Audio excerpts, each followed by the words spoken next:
"Dek, ngapain di sini kayak orang bingung? Memang siapa yang adek cari?" tanya petugas itu. Anu pak, tadi aku ketemu mbak-mbak di tiang listrik sebelah sana. Terus aku ngajak dia jalan dengan maksud nganterin dia pulang," jawabku. "Hah? Mbak-mbak? Saya nggak lihat seorang wanita dari tadi. Malah saya lihat adek berjalan sendiri. Lagian juga mana ada wanita kelayapan malam-malam gini," jawab petugas itu. "Tapi beneran loh pak, tadi aku ketemu wanita di sana," jawab aku sambil jariku menunjuk ke arah tiang listrik. "Emang wanita itu namanya siapa dek?" tanya petugas itu keheranan. "Namanya Marisa pak," jawabku. "Hah? Marisa? Jadi adek ketemu dengan dia?" tanya petugas itu dengan kaget. "Iya pak, saya ketemu dia." "Memangnya kenapa pak? Kok tiba-tiba langsung kaget gitu?" tanya aku. Saya kasih tahu ya dek. 2 hari kemarin terjadi kecelakaan di dekat tiang listrik sana. Ada seorang wanita tewas ditabrak kereta sampai tubuhnya hancur dan berhamburan di sekitar rel. Dan nama wanita itu adalah Marisa. Jadi yang adek ajak jalan tadi itu adalah arwah penasaran si Marisa itu. Assalamualaikum warahmatullahi wabarakatuh. Kembali lagi di Monogram bersama gua Pepep di segmen Ngobrol Mistis. Di video kali ini gue akan menceritakan sebuah kisah mistis yang dialami oleh Mr. Satan. Untuk itu gue minta kalian untuk besarin volume handphonenya dan matikan lampunya karena cerita akan dimulai.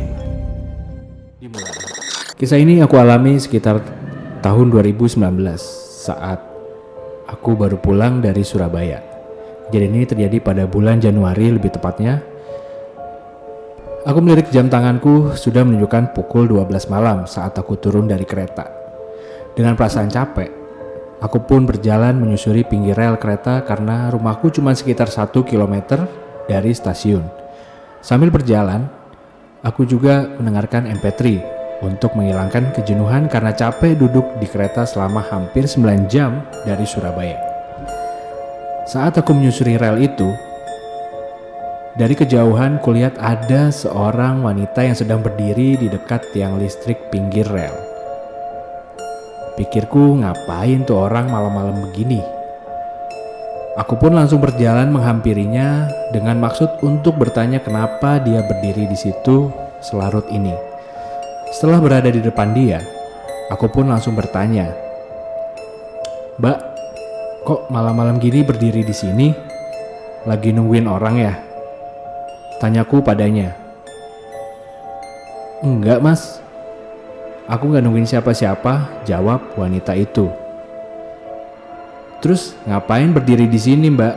Rumahnya di mana? Ayo saya antar pulang mbak," ajakku.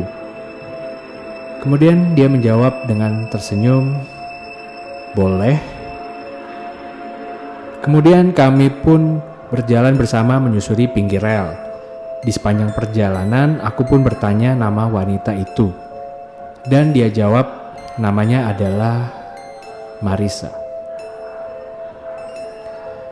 Dan kami pun terus berjalan sampai di dekat sebuah perlintasan kereta. Aku pun bertanya pada dia, "Mbak, rumahnya di mana?" tanyaku. Namun tiba-tiba dia menghilang entah kemana. Aku pun langsung melihat-lihat di sekeliling rel, tapi tetap saja aku tidak menemukan wanita itu. Tiba-tiba aku kaget oleh suara seorang penjaga perlintasan kereta datang menghampiriku. "Dek, ngapain di sini kayak orang bingung? Memang siapa yang adek cari?" tanya petugas itu. Anu pak, tadi aku ketemu mbak-mbak di tiang listrik sebelah sana. Terus aku ngajak dia jalan dengan maksud nganterin dia pulang," jawabku. "Hah? Mbak-mbak? Saya nggak lihat seorang wanita dari tadi. Malah saya lihat adek berjalan sendiri. Lagian juga mana ada wanita kelayapan malam-malam gini," jawab petugas itu. Tapi beneran loh Pak, tadi aku ketemu wanita di sana. Jawab aku sambil jariku menunjuk ke arah tiang listrik. Emang wanita itu namanya siapa, Dek? Tanya petugas itu keheranan. Namanya Marisa, Pak. Jawabku. Hah? Marisa? Jadi adik ketemu dengan dia? Tanya petugas itu dengan kaget. Iya, Pak. Saya ketemu dia. Memangnya kenapa, Pak? Kok tiba-tiba langsung kaget gitu? Tanya aku. Saya kasih tahu ya, Dek. 2 hari kemarin terjadi kecelakaan di dekat tiang listrik sana. Ada seorang wanita tewas ditabrak kereta sampai tubuhnya hancur dan berhamburan di sekitar rel. Dan nama wanita itu adalah Marisa. Jadi yang adik ajak jalan tadi itu adalah arwah penasaran si Marisa itu. Sudah banyak orang sekitar sini yang diisengin sama dia. Makanya nggak ada yang berani lewat situ kalau malam-malam begini, jawab petugas itu. Apa? Jadi yang saya ajak berjalan itu, jawabku sambil pucat pasi. Iya, Dek, yang tadi adik ajak jalan itu adalah hantunya Marisa. Sudahlah, mendingan adik duduk dulu di pos, minum dulu biar adik bisa tenang, jawab petugas itu sambil mengajak saya ke pos penjagaan. Besoknya, aku pun lantas mendatangi tempat aku bertemu hantu Marisa itu. Memang di situ terlihat jelas sekali bekas-bekas percikan darah di batu kerikil pinggir rel. Tak lama kemudian, samar-samar aku melihat si Marisa berdiri di seberang rel sambil telunjuknya menunjuk ke arah tiang listrik. Dan kemudian menghilang bersamaan dengan lewatnya kereta api. Kemudian aku pun memeriksa di sekitar tiang listrik itu dan menemukan sebuah tulisan di tiang itu. Terima kasih karena kamu telah mau menemani kesepianku tadi malam. Aku berharap suatu saat nanti kita akan bisa bertemu lagi. Begitulah isi tulisan itu. 2 hari setelah aku bertemu dengan hantu Marisa, pikiranku seakan tidak tenang karena membaca tulisan di tiang listrik itu. Aku selalu berpikir apakah suatu saat nanti aku akan bertemu dengan dia. Dan ternyata pikiranku itu menjadi kenyataan. Pada suatu malam saat aku sedang duduk di teras rumah karena aku tidak bisa tidur, aku didatangi hantu Marisa dan tentu saja aku sangat ketakutan melihatnya datang padaku, tapi kemudian dia berkata dengan lembut, "Jangan takut, aku datang bukan untuk mengganggumu. Aku hanya ingin kamu tahu cerita tragis yang ingin aku sampaikan," kata dia dengan lembut. Dan dengan rasa takut aku pun lantas berusaha untuk menjawabnya. Baik, silahkan, jawabku terbata-bata karena takut. Kemudian Marisa pun duduk di sampingku dan mulai menceritakan penyebab dia mengalami nasib tragis seperti itu. Tubuhnya hancur dihantam oleh kereta. Dia menceritakan bahwa dia dulu adalah kembang desa yang selalu menjadi primadona pria-pria di desanya. Hingga pada suatu hari dia berkenalan dengan pria tampan yang langsung membuat hati Marisa terpikat. Dan pria itu bernama Herman. Si Herman ini adalah anak seorang petani kaya di desanya sehingga banyak perawan desa yang menyukainya. Tapi si Herman lebih memilih Marisa untuk menjadi kekasihnya. Namun sayangnya orang tua Herman ini tidak menyukai Marisa karena dia adalah anak seorang pedagang keliling yang miskin.